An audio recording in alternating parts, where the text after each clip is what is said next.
Hi all, welcome back to my channel my entertainment. നിങ്ങൾ ഈ video ആദ്യമായിട്ടാണ് കാണുന്നത് എന്ന് എനിക്കറിയാം. അതുകൊണ്ട് നിങ്ങൾ ആദ്യമായി ഈ ചാനൽ ഒന്ന് സബ്സ്ക്രൈബ് ചെയ്യുക, കൂടെ ബെൽ ഐക്കൺ അമർത്തുക. എന്നൊക്കെ പറയുന്നത് നിങ്ങൾക്ക് ഇഷ്ടമല്ല എന്ന് എനിക്കറിയാം. എങ്കിലും നിങ്ങൾ കാണുമ്പോൾ നമുക്ക് എന്തെങ്കിലും ഒരു ഗുണമാണെങ്കിൽ നിങ്ങളൊന്ന് സബ്സ്ക്രൈബ് ബട്ടൺ അമർത്തണ്ടേ. അതിനല്ലേ നമ്മൾ ഈ കഷ്ടപ്പെടുന്നത്. നമ്മൾ ഇന്ന് എവിടെയൊക്കെ പോകുന്നതെന്ന് വെച്ചാൽ ഒമാനിലെ ഒരു വെറൈറ്റി സ്ഥലം കാണാൻ വേണ്ടി പോവുകയാണ്.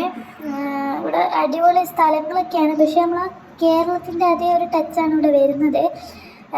കുറേ ഭാഗം നമുക്ക് ഗൾഫ് പോലെ തോന്നും, പക്ഷെ ബാക്കി കൂടുതൽ ഏരിയയിൽ നമുക്ക് എന്താണ് പിന്നെ ഇന്ത്യയിലെ ബാംഗ്ലൂർ, മൈസൂർ ആ ഒരു ഏരിയത്തെ ഒരു അന്തരീക്ഷമാണ്. അതായത് അന്തരീക്ഷം മീൻസ് ക്ലൈമറ്റ് അല്ല കേട്ടോ, അവിടുത്തെ കൾച്ചറും കാര്യങ്ങളൊക്കെയാണ് ഉദ്ദേശിച്ചത്.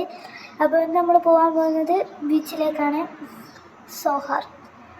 അപ്പോൾ നമുക്ക് യാത്ര ചെയ്യാം. നമ്മളിപ്പോൾ ടാക്സിയിലാണ് പോകുന്നത്. കുറേ ദൂരം യാത്ര ചെയ്യാനുണ്ട് ഗൈസ്. നമ്മൾ കാഴ്ചകളൊക്കെ കാണുകയാണ്. അതിൻ്റെ ഇടയിൽ ചുമ്മാ കൈകൾ കാണിച്ച് ഷോട്ടിൽ മാത്രം. അപ്പോൾ നമ്മളിപ്പോൾ സ്ഥലത്തിൻ്റെ പേരൊന്നും അറിയില്ല, പക്ഷേ നല്ല അടിപൊളി സ്ഥലങ്ങൾ കാണാനുണ്ട്. ഇതൊരു മോസ്കാണെന്ന് തോന്നുന്നു. നല്ല രസമില്ല, നിങ്ങൾ കമൻറ്റൊക്കെ അറിയിക്കും കേട്ടോ. എനിക്ക് പല സ്ഥലങ്ങളും ഇഷ്ടമായിട്ടുണ്ട്. അപ്പോൾ ഇഷ്ടപ്പെട്ട സ്ഥലങ്ങളെല്ലാം ഞാൻ വീഡിയോ എടുത്തത് മാത്രം. അപ്പോൾ നമ്മൾ ബീച്ചിലെത്തിയിട്ടുണ്ട്. നമ്മൾ നേരെ പൈസ കൊടുക്കാൻ പോവാണ്. ടാക്സിക്കാരനെങ്കിൽ പൈസ എടുക്കുക. പൈസ നമുക്കൊരു വിഷയമല്ല, എത്ര വേണമെങ്കിൽ എണ്ണി കൊടുക്കാൻ നമ്മൾ തയ്യാറാണല്ലോ. അങ്ങനെ ലുലൂരും നെസ്റ്റോയിലും എല്ലാം കറങ്ങി. അപ്പോൾ ആദ്യമായി എസ്കലേറ്റർ കണ്ട ഒരു കുട്ടിയുടെ രോധനമാണ്.